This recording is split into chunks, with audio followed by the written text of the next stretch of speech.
Louie Simmons makes so much sense to me.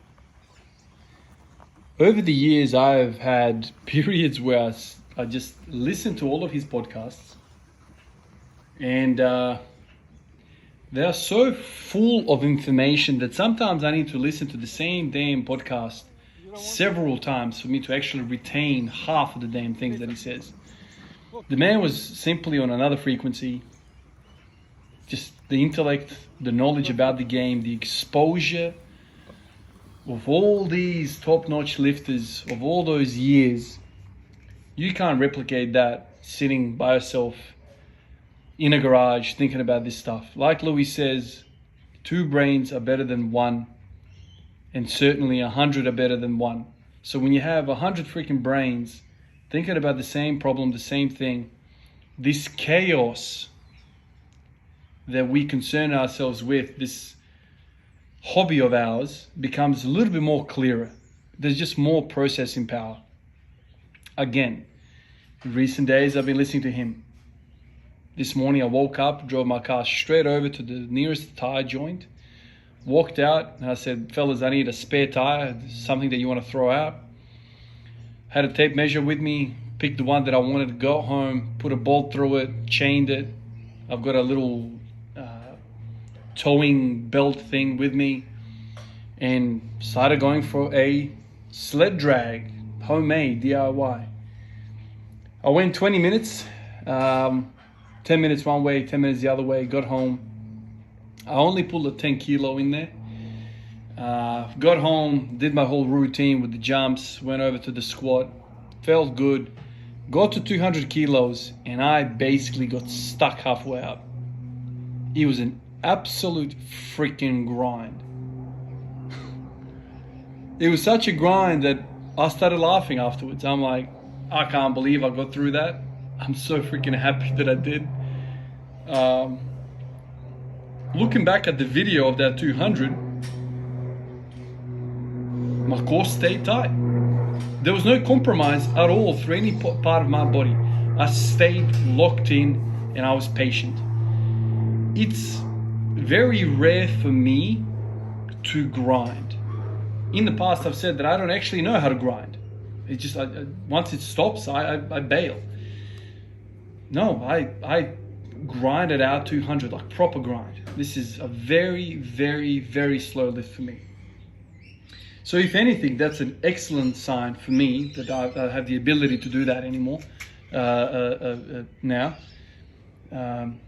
It's really good.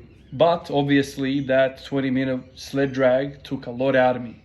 I was drenched in sweat. What did I feel? Well, felt a lot of side glutes and lots of calves, like the soleus type of calf, not the gastroc. It wasn't high up, it was like kind of lower down. That was lit up. After the 200, I sat there for about half an hour thinking to myself, my Lord, like looked at the video, I was happy I survived it, all that stuff. And then I decided to go again. Now, I don't know why the second time was so much more brutal for me. I think, you know, when I first started dragging the tire was kind of quite new. The side wall, you know, of the tire was quite new, so it was kind of like less surface contact. But after you drag it for 20 minutes, I think it kind of, you know, I grinded that thing down, sanded it down nicely, so all of a sudden it became more of an even surface, I think, and there was just more friction.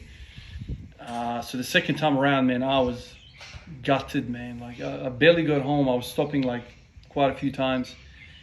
Same thing, like calves lit up and side glutes lit up. And the weight was the same, 10 kilos in the thing. So why this? Where does this come from? Why all of this? I've shared this story with you guys, the stories that I heard from Louie Simmons about the lumberjacks from somewhere in Scandinavia. There's a whole bunch of them that were basically doing this daily thing where they go to work and their work was chop a tree down, tie the rope to it, tie the other end of the rope to their hips, and they just walk this thing back to wherever they needed the lumber, the wood. And so, you know, one story led to another. A lot of these guys ended up having really impressive posterior chains, very impressive deadlifts, very impressive deadlifts just from simply spending a lot of time with this sort of stuff. And it was kind of like precipitated. It was kind of like, you know, understood that one of the key differences to what they were doing is they were lumberjacks and they were doing this, dragging stuff. And so when Louie Simmons learned about these lifters from Scandinavia and what they did, he started picking apart all of these variables, and it worked out that none of them, none of his boys, none of his training resembles anything like a sled drag. And so that's where it was kind of born. He started doing it and he swore by it. It's a GPP movement. It targets the glutes. It targets a lot of the stuff that you need to deadlift. I thought, I want to try it. I want to try for the glute aspect of it. I want to try to see what the effects are. And when I'm kind of wondering about this stuff over and over and over and over again, I hate wondering. I just want to try it. I don't want to buy anything. I don't want to buy any, like, I don't want to just buy a piece of equipment and then have to get rid of it like next week. I hate having junk laying around. So I'm like a minimalist even in that. Is just, I don't like clutter. The more clutter you have, the more crap you own, the freaking unhappy you are. That's kind of how I summarize, you know, that bit of my life. The less shit you have, the happier you are. So this tire was inexpensive, free.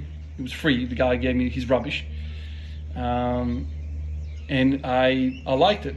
I really liked it. I think tomorrow I'm going to be very, very sore, as expected. So I've done basically 40 minutes of sled dragging, which is a freaking lot of sled dragging. But you know me, man, when I want to try something out, you know, when it's, you know, boiling in my head for quite some time, I just want to jump in and do it hard. So I did. Whatever the sled dragging did, it really weakened my power output today in the squat. Got stuck halfway. I don't know why that is, but maybe it's got something with the glutes, something to do with the side glutes. I don't know. But I'm glad I got it up. I got the freaking weight up, racked it. I was happy. So this is another little thing that I'm thinking in the back of my mind. So the jumps are here to stay. The bodyweight squats are here to stay. The push-ups are here to stay. All that.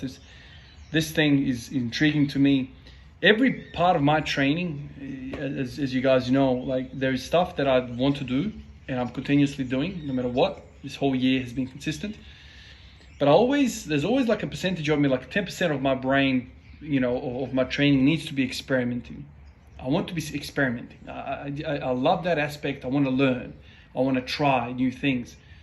And so I get a little bit, not frustrated, but I get a little bit, I wonder, what would that feel like? And so this thing that I'm doing right now is that.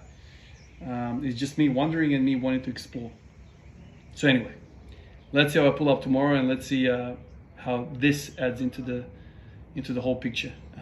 Today was no basketball. Today the basketball was the sled dragging. Let's see how I pull up. Appreciate you guys. Catch you in the next one. Peace out.